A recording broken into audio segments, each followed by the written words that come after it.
Hola, bienvenido a Lengua, conversaciones con Jorge Velázquez. Bienvenido a Lengua. Tenemos una persona súper interesante, como en todos los episodios. En esta ocasión estamos los dos en Madrid, pero él está tomándose un café en una cafetería. Yo estoy en casa tranquilamente y la magia del Zoom nos reúne. Buenos días, Óscar, ¿cómo estás?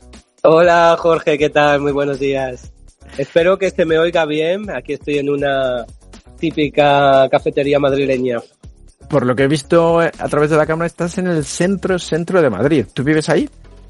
No, yo vivo en San Sebastián de los Reyes y de vez en cuando pues bajo aquí. Para mí es como una excursión casi con esto de la Renfe y el metro, pero estoy a menudo aquí en el centro, sí. Ok, fenomenal. Óscar, tú naciste en Madrid, ¿cierto? Eres madrileño. Efectivamente, nací en San Sebastián de los Reyes, que es donde vivo actualmente. Entonces, pues no sería gato como tal, o sí, no sé si lo incluye la Comunidad de Madrid, o solamente es el centro, pero sí, de Madrid. Ok, fenomenal. A la gente que nos escucha en México, en Estados Unidos y demás, a una persona que nace en Madrid, sus padres son de Madrid y sus 4 abuelos son de Madrid, se le llaman gatos. Son los gatos Sí. de Madrid. Pero eso es muy complicado, porque hay gente que viene, yo qué sé, de Segovia, de Ávila, de Claro, Santander y bueno, tal. sí, porque además Madrid es una ciudad que acoge mucho, ¿no? Entonces aquí hay no solamente de todo punto de todos los puntos de España, sino de Europa, del mundo en general. Mm. Oye, Oscar, he leído por ahí que tu amor por las letras se remonta a un concurso literario que ganaste con 13 años. Sí. Ya ha llovido, ¿no? Pero Hace algunos ayeres. Ujú. bueno, cuando era todavía un poco más joven. eh, sí, aquí tenemos en San Sebastián de los Reyes, hay lo que se llamaba antes la Universidad Popular, que luego se relacionó con lo que se llama la Universidad José Hierro, o bueno, el nombre puede que no sea esto exactamente, pero estudios poéticos relacionados con la figura de José Hierro, que vivió y estuvo muy relacionado con San Sebastián de los Reyes, igual que Gloria Fuertes, por ejemplo, que también digo por aquí refiriéndome a Sanse, ¿no? Y Ujú. entonces, en aquel momento, se empezaron a hacer unos concursos literarios, pues dependiendo por rango de edad, pues yo gané ese y quedé accessit en el año siguiente, sí. ¿Era una poesía o era un No, cuento? un cuentecito, un relato breve. ¿Y te acuerdas de qué iba? Sí, más o menos, ¿eh? Se llamaba Un mal día lo tiene cualquiera y era pues alguien que, no sé, se metía en una mansión abandonada y le pasaba todo tipo de cosas. Interesante.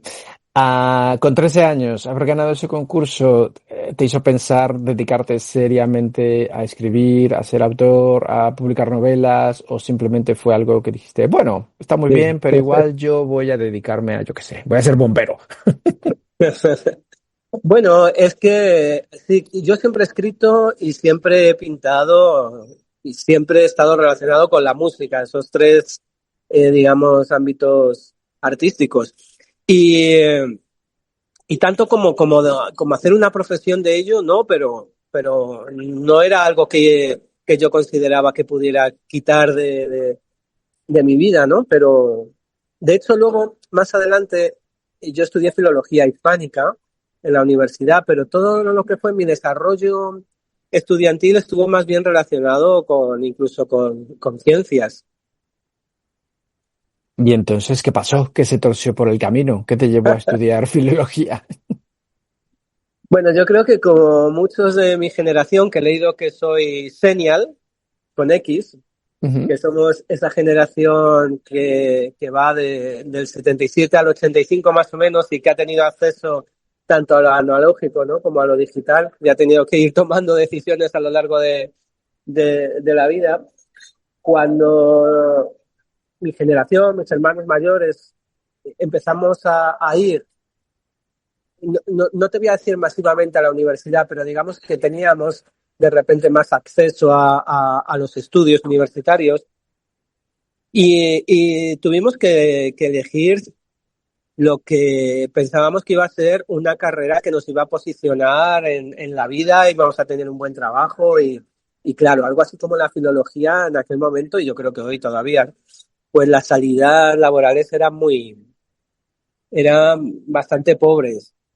Y entonces, pues bueno, había que decidir sabiamente por dónde tirar y, y nada, es muy complicado aunque muchos, ¿no? Yo creo que casi todos los que estamos relacionados con el arte hemos nacido ya con esa pasión, pero es muy difícil encauzarla porque, claro, hay que comer. Tenemos el mal hábito de comer 3 veces al día, ¿no? Exacto, exacto. Y aunque hoy en día existe el ayuno intermitente, da igual, hay que comer más cuando no es ayuno, así que Efectivamente. Oye, yo sabía que tenías libros publicados y demás. Lo que me enteré esta mañana buscando información sobre ti para preparar la entrevista es que también eres músico y guitarrista y que has tocado en bandas de rock en Escocia, Colombia y Suiza. sí. Bueno, ¡Wow! no, he estado muy interesado y estoy muy interesado en la música y como guitarrista he hecho mis pinitos, pero nada, no. Participé en un álbum de Daniel Miles, era una especie de heavy metal rock potente, digamos, y ahí simplemente hice el solo en una canción. Luego yo sí saqué un álbum un instrumental que anda por ahí, pero no lo tengo ni en Spotify ni en ningún sitio.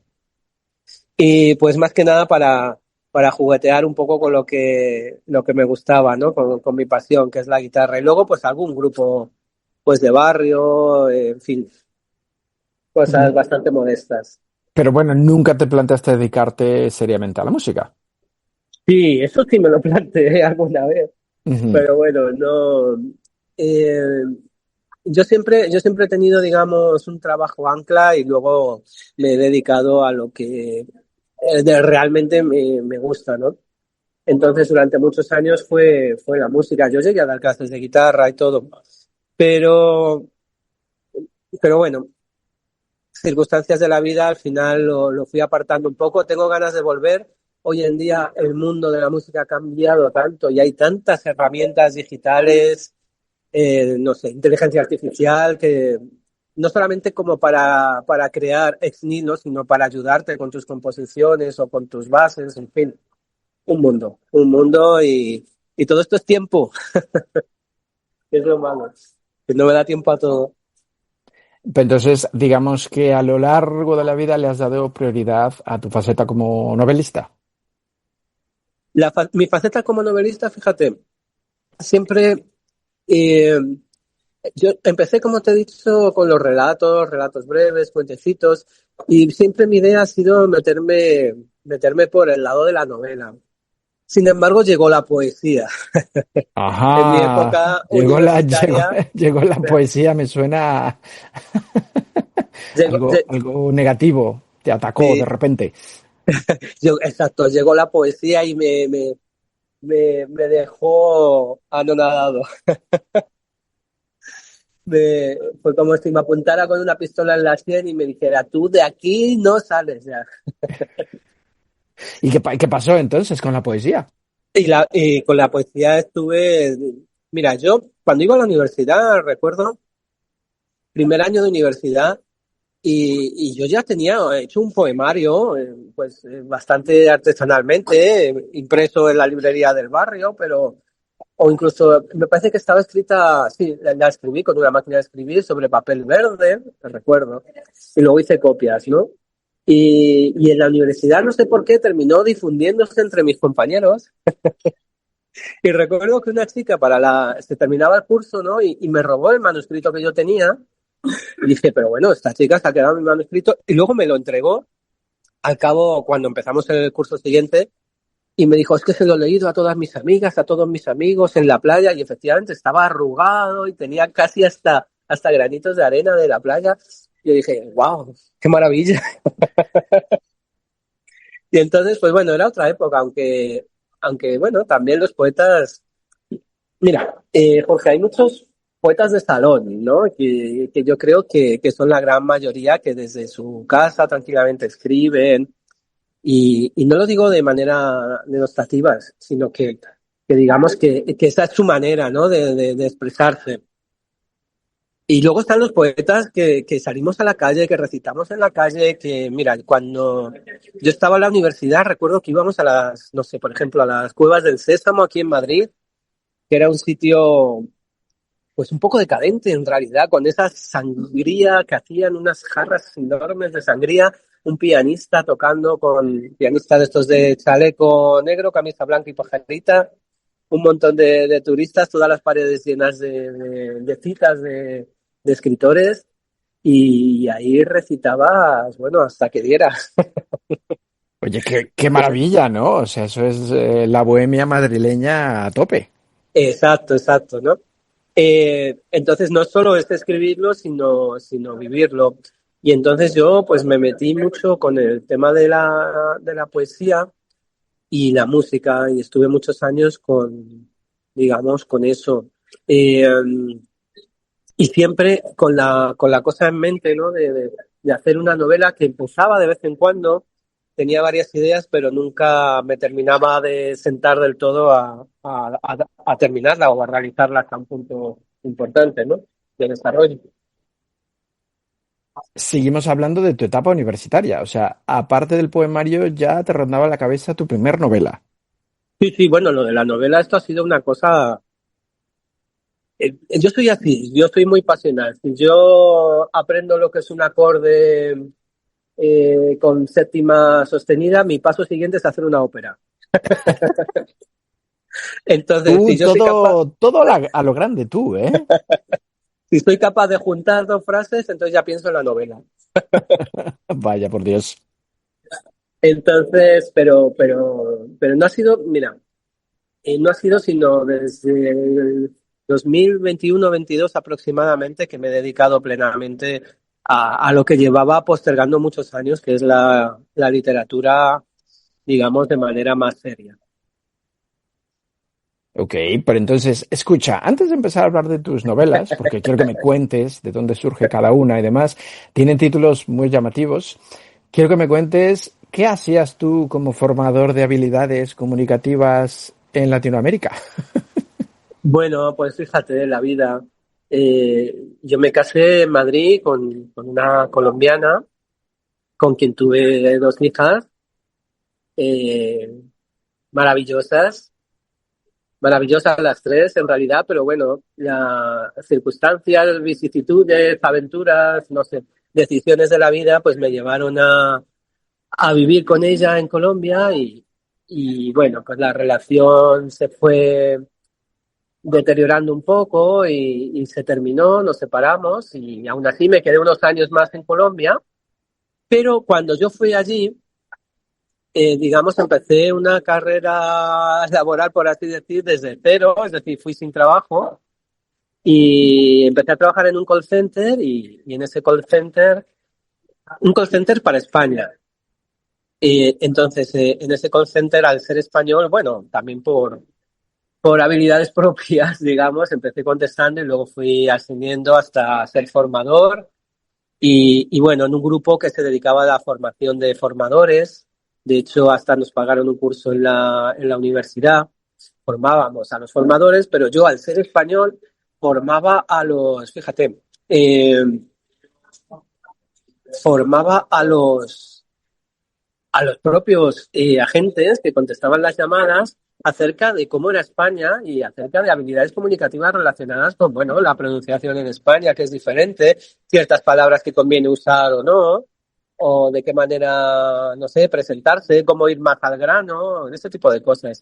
Y incluso teníamos un cine, nos daban permiso para en una sala de reuniones grande hacer una especie de cine, terminamos comprando una máquina de palomitas, es decir,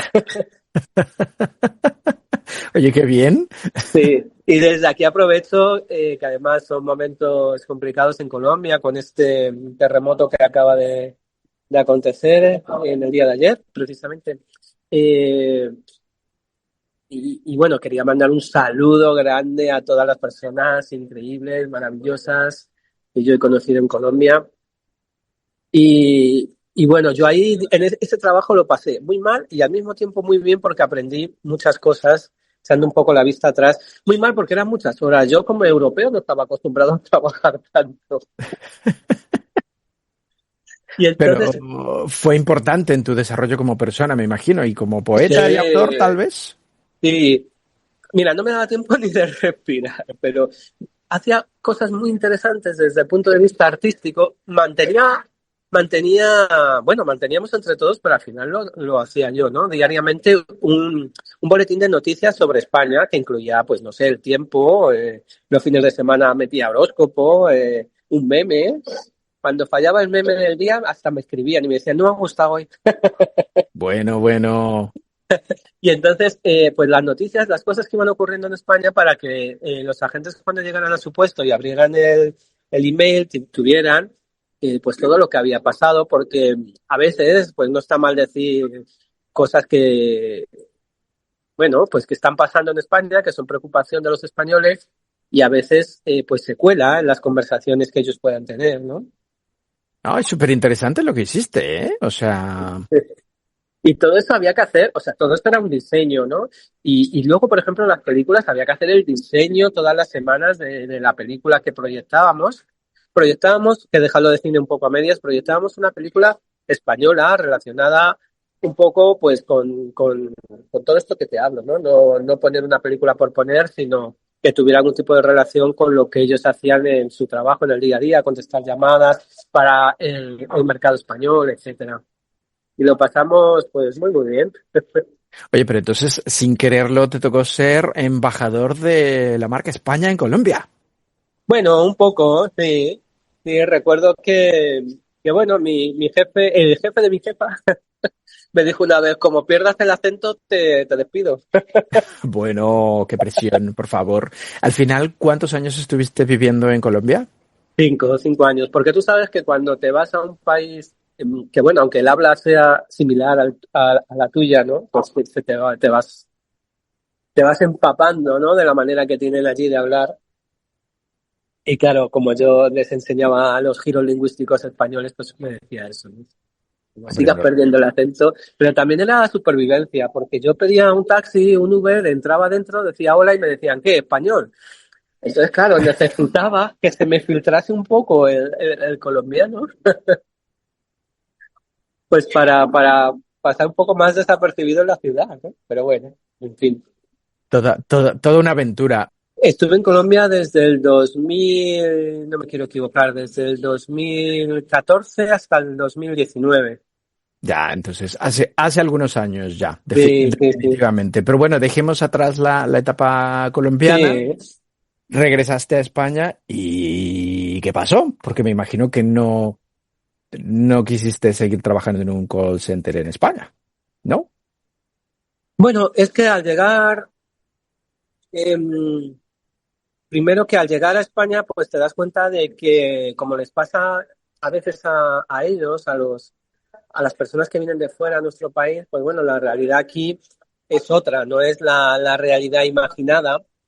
Y entonces, cuando alguien está fuera de su país y vuelve a su país, es casi como ir a un país extranjero y empieza a reconocerlo todo como desde cero. Y yo pensaba que iba a encontrar trabajo como formador y no lo encontré. No lo ¿En, se- encontré. en serio? O sea, a Sí, pesar de toda la experiencia que tenías, sí, nada. porque yo tengo la sensación de que aquí en España el tema de la formación existe, pero en general tú llegas a un trabajo y te forma tu compañero. No hay tanta cultura de que los trabajos tengan un periodo de formativo. En los call centers normalmente sí, o en ciertos trabajos, pero en general no suele haber departamentos de formación como yo he visto fuera. Puedo estar equivocado, pero es lo que yo siento y lo que yo he visto. Y además aquí en España te empiezan a pedir todo tipo de documentos y de cursos y de cosas. Entonces, pues al final, mira, el primer trabajo que pillé, que era de media jornada, bastante amable en el sentido de que, bueno, pues me permite desarrollar mi faceta artística sin implicarme demasiado en el trabajo y ya está. Digamos que al volver a España yo le di mucha más importancia a mi faceta artística, que la tenía bastante estancada por haber trabajado tanto, ¿no? Tantos años, no solamente en Bogotá, sino en España.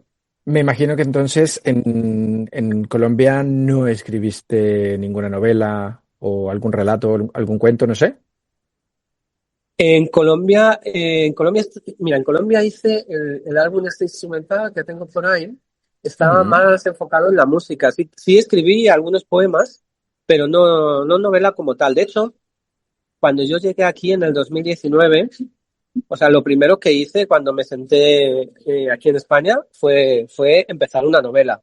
Ahí ya dije, sí, ahora sí. Y antes, Este es el momento. sí, y antes de ir a Bogotá, sí había escrito bastantes cosas, pero en Bogotá precisamente no escribí mucho. Ok, nos dedicamos a la música. ¿Hay alguna manera de escuchar tu álbum instrumental? Porque he visto que ese era un seudónimo que usabas, Invasonic. Invasonic, sí. Sí, bueno, lo puedo, si alguien quiere que me escriba y lo puedo colgar por ahí, lo tengo, pero siempre he dicho que lo voy a subir a Spotify, al final no lo he subido nunca y tengo que hacerlo, sí. Es, Pues sí. es, es bueno, es un cruce así como, no sé cómo decirte, como lo instrumental de Pink Floyd, pues con algo más rockero. Bueno, en fin, no está mal. Ok, vamos a, lo escucharemos. Sube al Spotify, anda. Ya tienes deberes para este verano. Vale, lo voy a hacer, te voy a tomar la palabra. Fenomenal. Bueno, entonces, cuando regresaste a España en el 2019, retomaste tu faceta artística y empezaste con un poemario, si no me equivoco, que se llama Ítems de la vida. Sí. Bueno, ya que estamos hablando, te voy a contar para también deleite de los oídos de quien nos escuche. Bueno, te voy a contar la historia bonita de cuando yo llegué a España. Bueno, hay Ujú. cosas no tan bonitas, pero digamos, en el mundo artístico me ocurrió algo muy bonito y es como yo, digamos, llegué a formar parte de esos círculos madrileños relacionados con la literatura, el arte, la poesía.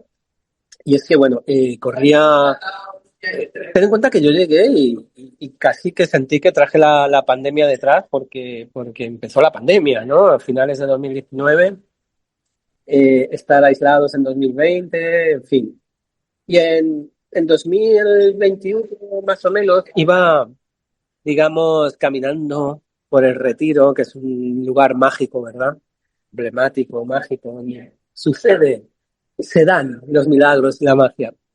Y me encontré con una poeta que escribe en la calle, que se llama Nuria Herrera, escribe en el Retiro, escribe en el Rastro de los domingos. Bueno, hace rato que no está haciéndolo, que no la veo yo, pero bueno, se ha dedicado muchos años a ello.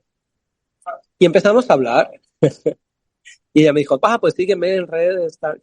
Y dije, bueno, pues, ¿por qué no? Y en este momento yo estaba pintando mucho, estaba desahogándome y a través de la pintura y estaba al mismo tiempo escribiendo una novela interminable que algún día terminaré. Y, y entonces la hice un dibujo, le gustó, empezamos a charlar, luego ya llegó a Alcobendas a dar un taller, me dijo, vente. Y dije, bueno, es que yo con la poesía ahora mismo no estoy muy metido. Me dijo, ay, vente, si tú vives al lado. Y entonces en ese taller conocí a varias personas que luego fueron súper importantes en mi vida. Una de ellas es nuestra querida amiga Patricia Hanna. Y ella, Patricia, empezamos a chatear y me dijo, oye, tú que si quieres acompañarme una tarde, que voy a un recital poético. Digo, ¿cómo un recital poético? Sí, yo es que estoy con un grupo de poesía que se llama Andrómeda Poética. Y entonces, bueno, si te quieres venir. Y bueno, pues desde ese momento estoy de verdad absolutamente relacionado con este mundo tan maravilloso y fue gracias a Patricia y a pedirme que la acompañara simplemente a un recital.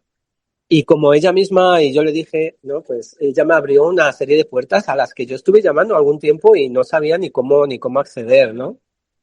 Entonces, la historia bonita, bueno, bonita y no tan bonita. pero vamos al aspecto positivo, es que Patricia estaba malita y más o menos un par de años después falleció debido a un cáncer.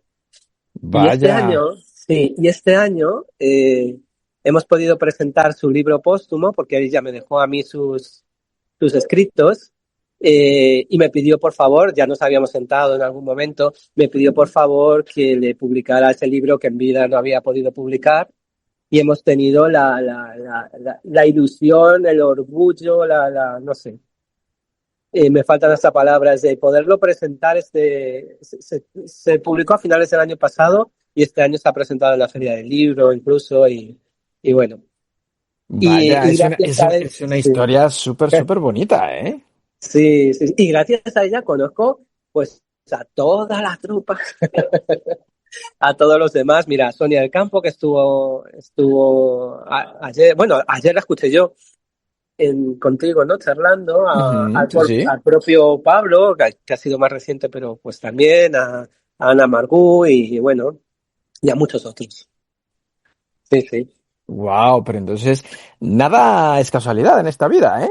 Bueno, yo qué sé, es una historia que, claro, obviamente tiene su parte jodida, pero pues también tiene su pozo de positivo, ¿no? Eh, entonces, eh, bueno, pues cuando yo empecé a acompañar a Patricia a los recitales de poesía, me metí en una tertulia que tenían y que luego hemos intentado mantener, que se llamaba Andrómeda Universal, o Poesía Universal, mejor dicho, del grupo Andrómeda Poética. Ujú. Y ya pues retomé yo mis versos y empecé a escribir, ya me picaron, y ya empecé a escribir, porque además íbamos a recitales, nos invitaban en el circuito poético de aquel momento, pues recuerdo que íbamos al Chic Delirium, íbamos al Dinosaurio, ya estaba allí, íbamos al clásico, pues al aleatorio, no me acuerdo, bueno, a un montón de sitios a recitar, y claro, pues yo tenía que tirar de versos antiguos, así que dije, pues voy a escribir cosas nuevas, y de ahí salió pues ítems de la vida. Wow. Y el siguiente, no sé si también es un poemario, se llama Tránsito. Sí, ítems de la vida lo autopubliqué porque yo quería tener, digamos, algo consistente sin necesariamente tener que llamar a las puertas de una editorial, pues con la idea de que cuando una editorial se pusiera en contacto conmigo, pues hubiera algo detrás tangible, ¿no? Y ahí fue una experiencia bonita, muy familiar. Y gracias a eso, a las recomendaciones también de Patricia Hanna, pues bueno, César me escribió de Bajamar Editores, a que también mando un saludo muy cariñoso desde aquí, y se interesó por Tránsito, que era lo siguiente que yo había escrito inmediatamente después de publicar Ítems de la Vida, y lo sacamos adelante en el 2023, a finales de 2023. Una experiencia pues súper bonita, a través de la cual también conocí a un montón de gente, bueno, fantástica. Y entonces el salto a tu primer novela, que se llama Contrabás, ¿cómo fue? Bueno, yo, como te digo, llevo escribiendo una novela 2 años que Esa, nunca, esa es una pregunta que te tengo guardada. Vamos a ello. ¿Cómo que tienes una novela interminable? yo ¿Por creo que esto qué? nos pasa a muchos escritores, y es que siempre tenemos algo con lo que de vez en cuando nos metemos, pero que no termina de cuajar del todo, y lo vamos dejando y lo vamos dejando. Y Ujú. entonces yo de vez en cuando pues retomo esa idea, y algún día saldrá. Yo entonces en este momento empecé a escribir Borrando a Hugo, que luego terminó siendo una obra de teatro, que bueno, ahora hablamos de eso. Y en medio de escribir Borrando a Hugo, pues descubrí a June Fosse, premio Nobel hace unos años, eh, y sus libros, que son un puro flujo de conciencia. No es que sea el primero en hacer esto ni nada así, pero bueno, me llegó bastante adentro esta manera de escribir, en la que realmente estás como en la mente de una persona, porque tú sabes que cuando pensamos, es decir, incluso yo ahora mismo que estoy hablando contigo, pues pues intento estar todo el porcentaje que puedo, contigo, efectivamente, pero pues a mi lado ocurren cosas, hay camareros, hay gente pidiendo, hay coches pasando porque estoy al lado de una ventana, ¿no? Y bueno, pues uno no puede desconectar esa parte. Y eso se cuela siempre en un flujo de conciencia. Y eso me interesó muchísimo, me interesó de tal manera que dejé lo que estaba haciendo y me puse a escribir Contrabass desde esa mirada tan íntima de una persona que sin filtros, ¿no? Está poniendo todo lo que le pasa. También un poco muy en busca del tiempo perdido, muy Marcel Proust, ¿no? Pero bueno, más. No son miles de páginas, son solo ciento y pico. Ah, bueno, menos mal, ok. Y de ahí nace Contrabass. De ahí nace Contrabass. Estás escuchando Lengua. Conversaciones con Jorge Velázquez. Hay algo que no hemos mencionado. También Dime. eres ilustrador. Bueno, no sé cómo definirme porque eh, pintor, ilustrador, no trabajo de ello, pero sí hago exposiciones cuando se puede, sí me han pedido portadas algunas veces, entonces pues bueno, eso es algo que siempre he hecho también. Mira, creo que tenía 8 años o 10, no me acuerdo, cuando gané un concurso de pintura bastante potente. Recuerdo que yo dibujaba cómics, bueno, lo que aquí llamábamos tebeos, ¿no? De Mortadelo y Filemón. Yo me los dibujaba igual que Ibáñez, salvando las distancias y con todos los respetos. Ujú. Y tenía 8 o 10 años. Sí. Entonces siempre me ha gustado mucho, mucho pintar. Y ahora mismo no pinto más porque tengo la casa hasta arriba de cuadros.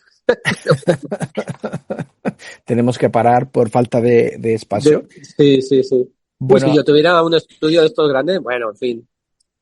Sería peligroso porque ni comería, estaría todo el día escribiendo, pintando. lo del En fin, ayuno intermitente sería llevado al límite, al entonces. límite, al límite. Bueno, invito a la gente que te busquen en Instagram, creo que es la red social donde eres más activo, ¿no? Oscar Martín Arte. Sí, sí, me podéis encontrar, bueno, simplemente como Oscar Martín Ramírez. El Instagram creo que se llama Os Martín Arte. Ah, claro, no es Oscar, es Os Martín Arte. Ujú. Sí. Y bueno, y Contrabass al final es la historia de un escultor que se despierta el día de Navidad y bueno, pues se despierta de madrugada y hace un poco de revisión de su vida porque está su amante a un lado y él piensa, pero bueno, ¿qué hace aquí mi amante en el día de Navidad, que quizás es el día para estar con la familia, no con el otro? Ujú. Ella toca el contrabajo, entonces ha dejado en el salón el estuche del contrabajo, ¿no? Enorme, es un estuche enorme porque tiene unos conciertos por Madrid en esa época. Y él empieza pues a hablar de arte, a hablar del triunfo de la muerte de Peter Bruegel el viejo, ¿no? Y de música y de su familia y de sus amigos. Y entonces empieza a relacionarlo todo en ese flujo de conciencia que al final son como olas de pensamiento, pero llega a pensar que quizá dentro de esa estuche del contrabajo, a lo mejor no hay un contrabajo. Ajá, entonces, ¿qué hay? A lo mejor, no sé, puede estar el marido de su amante Chocachitos, por ejemplo. Ajá, o sea que hay que leer la novela. En fin, y ese es Contrabass. Entonces, Ok. mi primera novela. Oye, tengo mucha curiosidad porque me dijiste que tienes una novela que se transformó en obra de teatro. Se llama Borrando a Hugo y otras Sí, evanescencias. sí, me gusta mucho escribir teatro. Entonces, una novela que empecé que se llamaba Borrando a Hugo y que iba bastante bien, pero llegué a un punto en el que empecé a ver que estaba flojeando y lo aparté a un lado. Después de escribir Contrabass, volví a retomarlo y dije, ¿por qué no hacerlo obra de teatro? Lo cual yo pensé, nada, copio los diálogos y está hecho. Y no, Te no, equivocabas, no era algo tan fácil. no era tan fácil. Pero sin embargo me gustó mucho el resultado y entonces ahí sí vi que hacía clic, ¿no? Que funcionaba. Y luego, relacionado con el tema de Borrando a Hugo, tenía otra obra ya sí pensada y escrita directamente para teatro, más pequeña, más corta. Y dije, pues vamos a lanzarlo todo en un volumen de teatro y a ver qué pasa. Pues qué pasa. La historia de Borrando a Hugo es la historia de Hugo Neblin, que es un escritor de guiones que deja su trabajo para escribir una novela. Y sin embargo, en ese momento, pues debido a la presión social, psicológica, familiar, no sé, él siente que está desapareciendo. Entonces se quita el calcetín y no ve el pie, por ejemplo. Lo siente, pero no lo ve. Entonces piensa que le están borrando poco a poco. Y entonces hay un montón de escenas graciosísimas. Es roza, digamos, el teatro del absurdo. Es delirante por momentos, pero también tiene muchísimas capas acerca de críticas sobre la realidad social, cómo desaparecemos, ¿no? Cómo nos digitalizan. Y bueno, pues esta es la historia de Orlando Hugo. Oye, qué guay, pero entonces hablamos de dos comedias. Sí, Borrando Hugo sería, digamos, una comedia existencial, por así decirlo. Luego la otra, que es La Sala de Espera, no es tan comedia, aunque he de decir, Contrabas quizá y la poesía son mis obras quizás más serias, pero toda mi narrativa tiene mucho humor, sin quererlo, sin proponérmelo, pero después de todo escribiendo me sale cierta mirada irónica sobre la vida, en plan salvando la distancia, nuevamente, en plan Woody Allen, por ejemplo. Entonces me gusta esa visión de todo y bueno, de Contrabás me han dicho que es una novela divertidísima, que yo me he quedado a cuadro porque pienso que es una novela seria, pero no puedo evitarlo, se me cuela el humor siempre.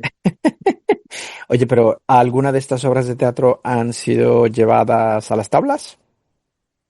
Pues mira, Borrando a Hugo hicimos una lectura dramatizada en el Teatro de Casa de Vacas, en el Retiro. Ujú. Contamos con el apoyo del grupo musical La Cruda, que en los interludios pues tocaron sus canciones y lo pasamos muy muy bien. No fue una lectura completa, sino digamos, los mejores momentos para dejar la miel en los labios de los espectadores y que compraran la obra. Y me gustaría, ojalá, llevarla cuando se pueda, llevarla a...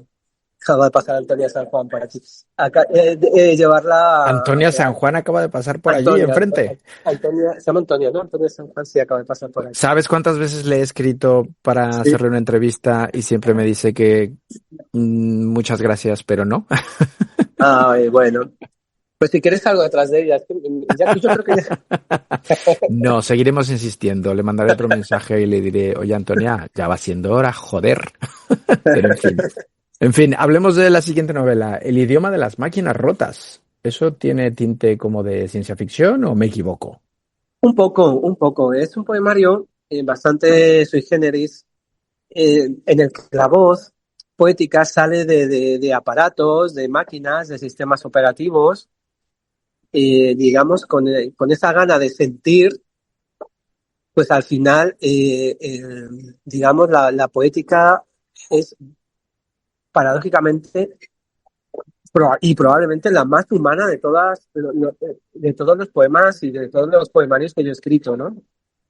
Entonces, pues por ejemplo, habla una máquina de escribir obsoleta, que tiene una tecla pulsada eternamente, y ahí habla, no sé, dos máquinas que se encuentran pues en un vertedero, bueno, un sistema operativo que quiere tener vida y por querer tener vida está más vivo que ninguno. Te iba yo a preguntar, hablemos de tu última novela que se llama, no sé si va de vampiros, ¿Cómo nace la sed? ¿Cómo nace la sed? Pues mira, ¿cómo nace la sed? A ver si algún día nos vemos y yo te regalo un libro para que te lo leas. Hombre, pero con la condición de que me lo dediques, por favor. Claro, por supuesto. Ok. ¿Cómo nace la sed?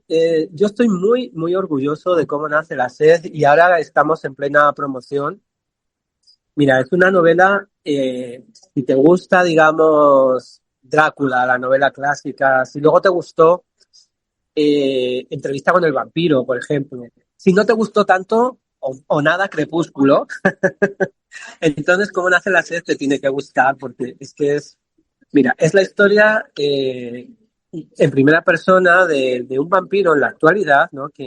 Y la novela empieza a saco, además, que sin habérselo propuesto, pues bueno, pues dada la vorágine del momento pasional en el que estaba con su amante, pues la ha mordido sin querer, porque ella la ha mordido a él jugueteando, no porque supiera que es un vampiro, y entonces para salvarla la vida le ha dado a probar su sangre para transformarla, digamos, porque si no, pues iba a morir. Y entonces a partir de ese momento cuenta cómo él, mientras ella se está transformando o no, cuenta cómo él se empezó a transformar y cómo él entró, digamos, empezó a ser un vampiro, entre comillas. Y digo entre comillas porque nos remontamos al año 1650 y Fernando Nervay de Rivas, que es el protagonista, lo que piensa es que tiene una enfermedad. Ni siquiera existía la palabra vampiro en aquel momento. Y el proceso de transformación en mi lore vampírico no es, ay, que me da una tos y de repente, uy, ya estoy. No, es un proceso muy, muy jodido, de semanas, muy parecido a una enfermedad muy chunga, muy degenerativa. Entonces, lo que cuenta el libro Cómo nace la sed es precisamente eso, cómo fue la transformación de Fernando Narváez de Rivas en el siglo de oro español, mientras en el presente Rita intenta sobrevivir a esa noche y si sobrevive a esa noche, pues le queda todavía semanas de dura transformación o enfermedad o como se llame. Wow, pero está entonces el punto de vista vampírico eh, completamente distinto a lo que habíamos visto antes, digamos. Sí, yo, en fin, le di bastante la tabarra a mis amigos durante un tiempo haciéndome preguntas sobre cómo serían los vampiros en realidad si fuera algo más realista, ¿no? Y entonces, pues, me fui creando al final, pues, mi propio lore. Por ejemplo, mira, bueno, el clásico Drácula se transforma hasta en bruma, ¿no? Se transforma o eso nos quiere hacer entender Bram Stoker en algunos momentos, en lobo, ¿no? Se transforma en murciélago. Y es capaz de transformarse en bruma, de tener telequinesis con gente relacionada con que le ha mordido o ha probado su sangre o lo que sea. Y tiene esos poderes. Que Mm. bueno, en realidad un vampiro es una criatura un poco boba, ¿no? O sea, tú imagínate que eres vampiro y estás, no sé, te vas de viaje yo qué sé, a Madrid mismamente, vienes de Transilvania a Madrid, te instalas en Madrid en un buen hotel y por la mañana llega el personal de limpieza, abre la persiana y te entra la luz y estás jodido. Eso, ¿no? Bueno, en fin. Pero yo decía, pero si a un vampiro le molesta la luz directa, la sombra puede estar. Y si va a una discoteca que hay como luces ultravioletas de estas que se ve todo morado y verde, ¿eso le afecta? Entonces me hacía ese tipo de preguntas. O por ejemplo, mira, Anne Rice, que adoro como escritora y que creo que como escritora está realmente menospreciada, infravalorada, porque es una escritora maravillosa, que además Es- tiene un mundo excepcional. Estoy completamente de acuerdo contigo, sí. Y, y, y lo que pasa es que, fíjate, los vampiros de Anne Rice comen un montón, o sea, es que tienen un menú nocturno increíble de matar de entre 3 y 5 personas. Eso dice el Stat, ¿no? Por ejemplo, que mataba a 3 a 5 personas. Y yo digo, pero a ver, y con que haya tres vampiros en el centro aquí, pues adiós centro, Madrid, en un par de años, no queda ni Dios, ¿no? Me parecía como demasiado. Y entonces, bueno, pues yo lo he llevado a un terreno un poco más realista dentro de lo que cabe. Una de las cosas de mi mundo vampírico es que ellos necesitan, es un imperativo, ¿no? Biológico, necesitan esa sangre, pero cada 10 días. Ok. No tienen En- tanta sed como los otros vampiros, entonces. exacto. Y si no beben, y si no, pues bueno, en fin, beben sangre fresca de alguien, pues en el día 11, 12 o 13 no lo pueden controlar y es como tener el mono de una droga, ¿no? Y entonces, pues bueno, Fernando, sin hacer demasiado spoiler, Fernando, el protagonista, lo que hace es cada 10 días se organiza para hacerlo con cabeza y no pasar 13 días y que sin querer vayas por la calle con un demonio y pilles al primero que pilles, ¿no?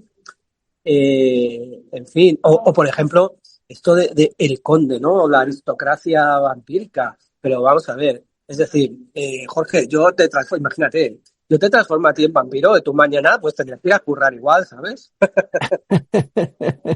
Quiero decir, no, porque seas vampiro no te pongo un castillo. Lo que veo es que te has hecho demasiadas preguntas antes de Sí, escribir la sí, sí. novela, ¿eh? No, pero muchísimas. Y yo recuerdo conversaciones, mira, con Sonia del Campo, con Ana Margot, por ejemplo. A Pablo no le conocía en aquel momento, pero bueno, lo hubiese incluido también. Decir, pero a ver, pero los vampiros tienen dientes que se retraen, ¿no? Ujú. O qué, o cómo es el tema de los dientes. Y entonces empecé a investigar, por ejemplo, cómo es la mordida real de un vampiro murciélago, ¿no? De un murciélago vampiro, que se llaman así. Y cómo es en realidad esa mordida. Y resulta que los colmillos, porque tú fíjate, piensa esto. Tú tienes dos colmillos súper afilados, ¿no? Muerdes con esos dos colmillos. Vale, guay. Puede que brote un poquito de sangre, pero a ver, como no retires la boca, eso hace efecto tapón. De ahí no sale nada. Tendrías que retirar la boca y entonces ya sí. Vale, bueno. Pero es que resulta que en la naturaleza algo así no existe. Lo que hacen los murciélagos es que con esos dientes que tienen bastante a los lados, esos grandes incisivos, sí, muerden a su presa con esos dientes, pero esos dientes son el anclaje para que no se mueva la mandíbula en el proceso. Y con los dientes normales, los incisivos normales, que están súper afilados, muerden y beben. Ujú. Esto es naturaleza, esto no es mitos. Entonces yo digo, a ver, pues no sé, tendrá que ser que la mordida, o sea, en mi mundo, digamos, la mordida es más normal, no tiene los colmillos especialmente más largos, aunque hay un proceso de transformación inicial en el que se le caen los dientes y luego ya le nacen otro tipo de dientes que son más afilados, pero Oye, pero entonces esto me suena a que habrá continuación, una segunda o una tercera novela. bueno, la historia es que la historia tiene miga, la de cómo nace la sed. Y antes de responderte, resulta, si me dejas contártelo, por supuesto, Sí. resulta que cómo nace la sed, yo la envié a un concurso de novela negra histórica, porque creía que tenía algo, en realidad sabía que no, pero por lo menos he intentado retratar el siglo XVII pues muy fehacientemente. También ha habido mucho estudio ambiental y de época.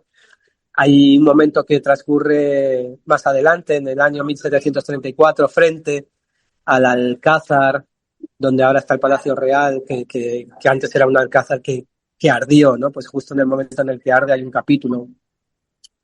Y, eh, y bueno, pues yo la presenté a este concurso literario. Y en el concurso literario, pues no salió, no lo ganó, porque claro, es que no es novela histórica como tal, novela histórica negra.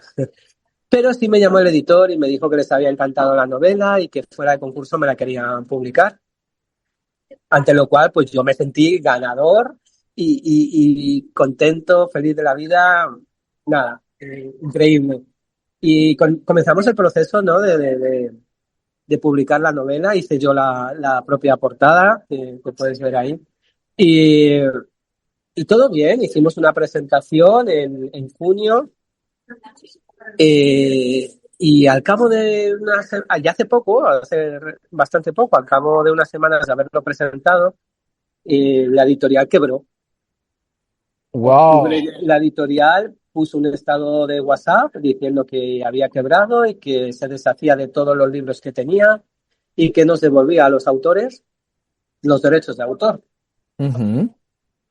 Ante lo cual, pues bueno, sorpresa mayúscula porque yo pues contaba con, no sé, con cierta proyección gracias a ellos y de repente pues me quedo con 40 ejemplares que me habían enviado, de los cuales me quedaban 10 más o menos, y jolín, es una historia, la verdad. Que yo Completamente. entiendo. Y entonces me imagino que ahora vas a seguir. O sea, tu libro tiene mucha vida todavía, ¿no? A pesar de que la Claro, es que editorial no ya no había exista. hecho más que una presentación, digamos, petit comité con mi círculo más cercano y no estaba ni empezando a despegar. Y entonces, pues bueno, que yo entiendo que es una putada que te vayan mal las cosas y una editorial no deja de ser una empresa y bueno, ni lo defiendo ni tampoco en fin, les culpo tampoco en exceso, pero es verdad que mientras conmigo todo quedó, digamos, zanjado por la vía de que yo tengo los derechos de autor, a lo mejor otros autores a los que les debían dinero y eso pues es más complicado. Uf, Pero bueno, claro. Y yo recuperé, pues como te decía, los derechos de autor y lo que he hecho es lanzarlo, atreverme a hacer una autopublicación con la novela para no perder las presentaciones que yo ya tenía pactadas en septiembre y que el libro siga pues con su vida. Así que nada, durante 2 semanas me encerré, aproveché para revisar alguna coma y algún punto y alguna cosa que sabía mínimo, pero bueno, que se había quedado todavía por ahí. Y rediseñar la portada y lanzarlo tanto en tapa blanda como en ebook, pues a través de la plataforma de Amazon, ¿no? Y en fin, pues de Amazon KDP. Y nada, pues esta es la historia de una novela de vampiros que es capaz de renacer. completamente, ¿eh?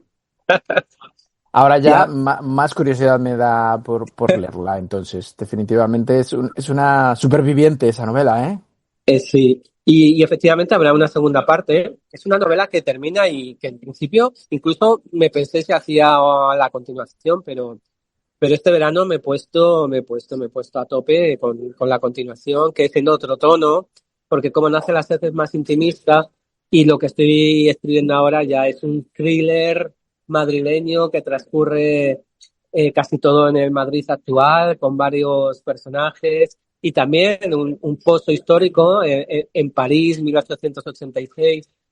Pero es una novela ya bastante grande, en fin, espero Bueno, pero entonces que se pueda. Vampiros en Madrid, me encanta, por favor. Esto es una fantasía. Sí, sí, sí. Además, como te digo, desde el punto de vista que intento que sea realista y creíble, y desde el punto de vista también de la policía, ¿no? Que le cuesta creer estas cosas y que en realidad siempre lo van a asociar con algo que no es sobrenatural, digamos. Ujú. Y entonces estoy en ello, espero que quizá en algún punto del 2027 se pueda publicar, pero bueno, de momento estoy en esta fase de escritura ¿Y salvaje. tenemos ya título? ¿Tenemos posibilidades de título? ¿Alguna La, idea? la siguiente novela es probable que se titule Rojo Madrid. Wow, muy bien. Me gusta, Sí, me gusta. Bueno, Oscar, estaremos pendientes en tus redes. muchas Me gracias. quedaría charlando contigo todo el día, pero entiendo que esto tiene que terminar en algún momento. Pero Sí. antes de dejarte ir, nos tienes que recomendar un libro, una película, una serie y un disco. Vale, bueno, es complicado, ¿verdad? Porque te podría recomendar pues un montón de cosas. Como te puedes imaginar, cuando nos juntamos en los amigos, no sé, las conversaciones no terminan, ¿no?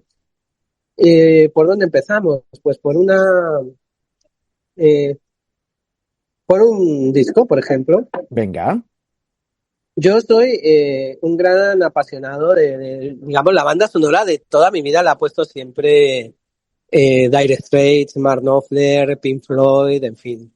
ujú. Esta, esta generación que ya en los 90 les llamaban dinosaurios, ahora yo ya no sé lo que son, pero Bueno, imagínate. entonces, como me cuesta mucho pensar en toda la música que conozco y determinar solamente una cosa, mira, lo último que estoy escuchando es Nils Fram, por ejemplo, tiene un disco maravilloso que se llama París, que está grabado en la Filarmónica de París, es música instrumental, eh, alemán, creo que es alemán, es increíble, maravilloso. Os recomiendo también un grupo actual de post-rock actual que acabo de conocer hace poco, que se llama Viagra Boys. No os lo perdáis, por favor. Han estado tocando en el Primavera Sound hace poco. Ok. Y os voy a recomendar también, que la descubrí esta primavera, a Lucía Rey. Lucía Rey, una pianista española maravillosa, con su trío, su cuarteto, que tiene un álbum que se llama Nómadas. No lo perdáis, por favor.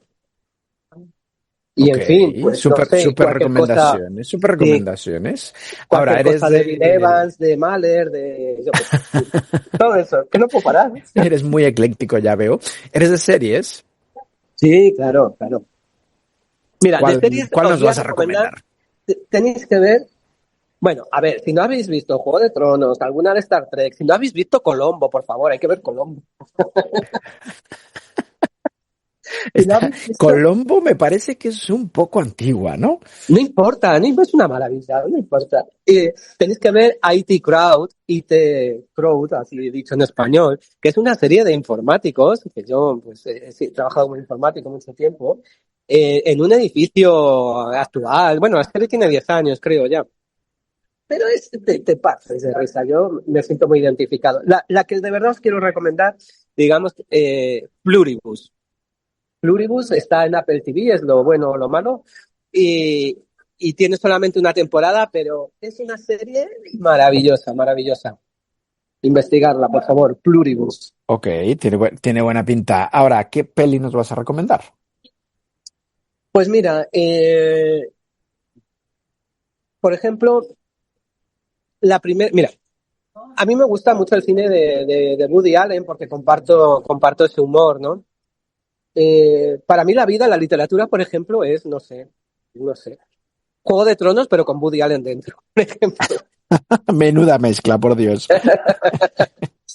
Entonces, la primera película que vi de él es Granujas de medio pelo, que es la de las galletas, ¿no? Ujú. Que hacen un túnel para robar en un banco y bueno, al final cambian de vida porque se hacen ricos con unas galletas. Bueno. Y por ejemplo, pues cine clásico, Perdición, El tercer hombre, yo qué sé. Ok, entonces nos recomiendas algo de Woody Allen.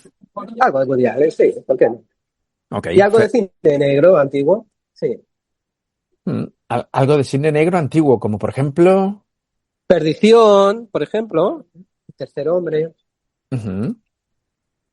Ok. ¿Ves? También eres muy ecléctico en cuanto a cine, ¿eh? Ah, sí, claro, claro.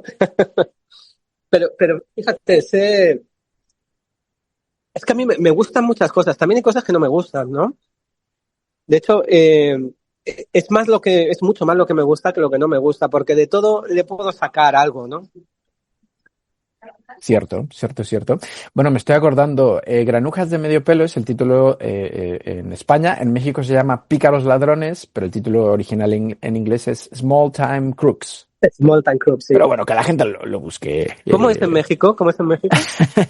En México se llama Pícaros ladrones. Ah, bueno, Y no sé si en Colombia o en alguna otra parte tendrá pues otro seguro. nombre, que puede ser, porque le van cambiando el título a las películas. Sí. Esto es así. Bueno, ¿y de libro? Pues mira, dos libros. El Spleen de París de Baudelaire. Baudelaire es conocido por las flores del mal, ¿no? Pero el Spleen de París es un libro de poemas póstumo, pero que se publicó al poco de morir, influyó un montón en el simbolismo poético francés.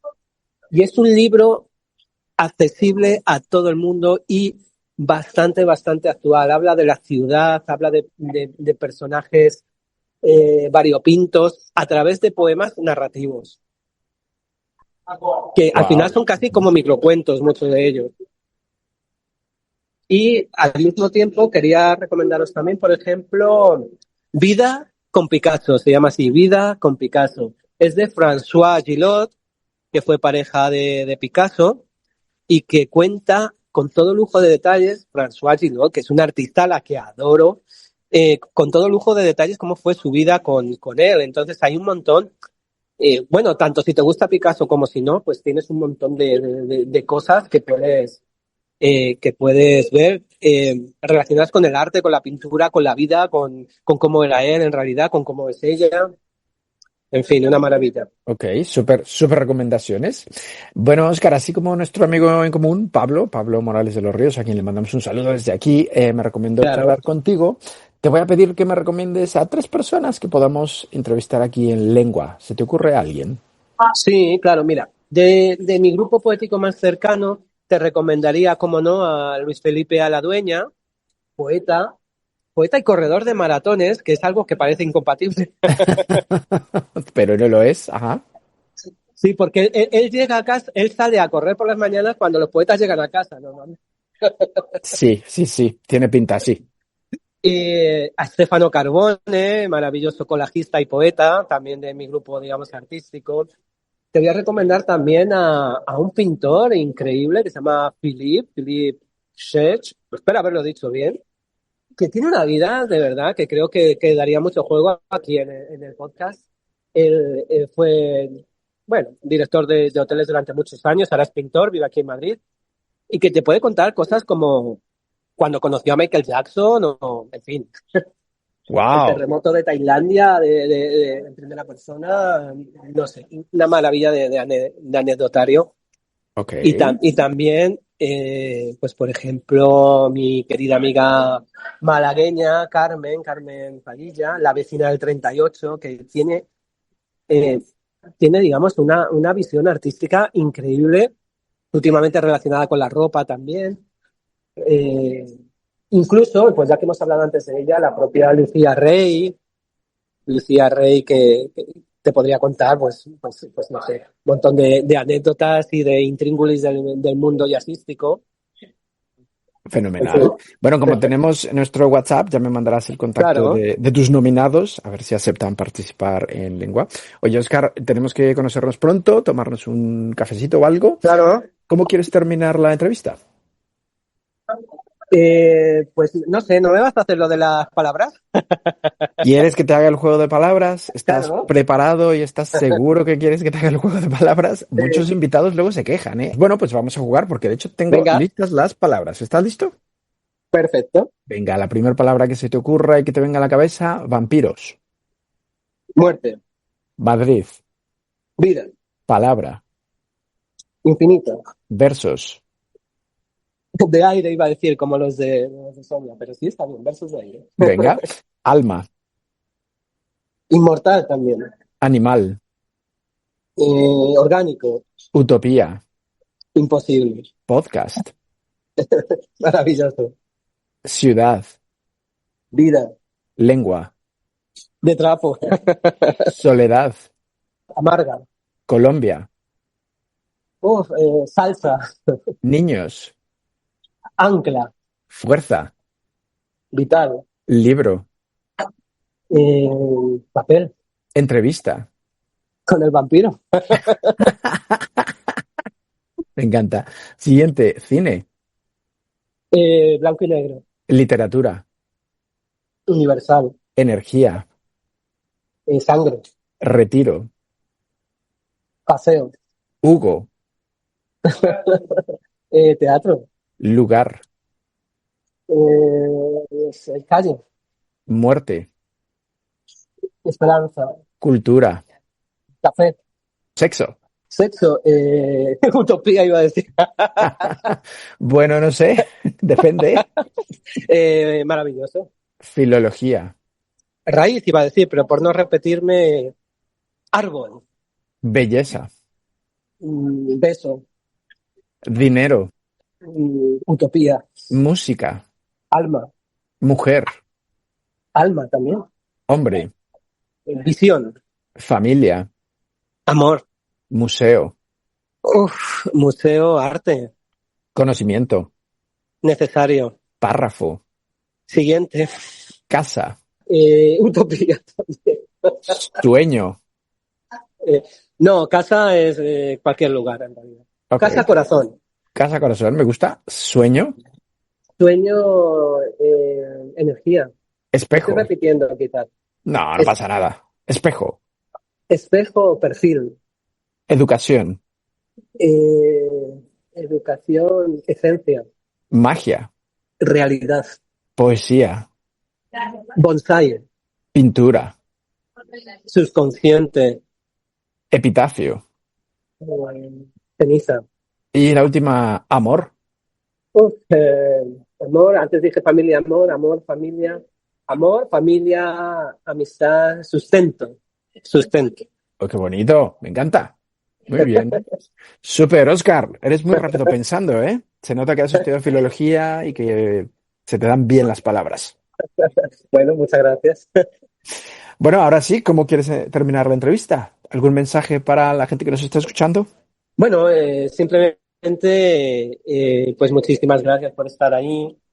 Y si me estás escuchando, pues ánimo, hay que seguir luchando y peleando por los sueños y que no te dé miedo expresarte si es lo que sientes, que no te dé miedo salir a recitar, que no te dé miedo colgar ese cuadro, que no te dé miedo empezar esta novela, porque mientras sea una idea en la cabecita, no se avanza tanto como cuando de verdad te sientas a hacerlo.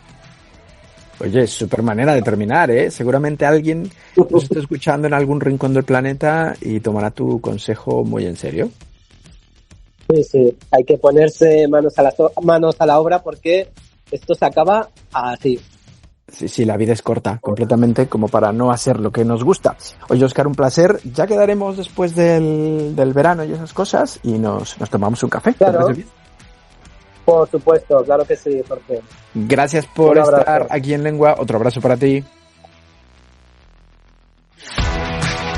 Gracias por habernos acompañado en este viaje a través de una historia inspiradora e interesante. Te esperamos la próxima semana, aquí, en Lengua.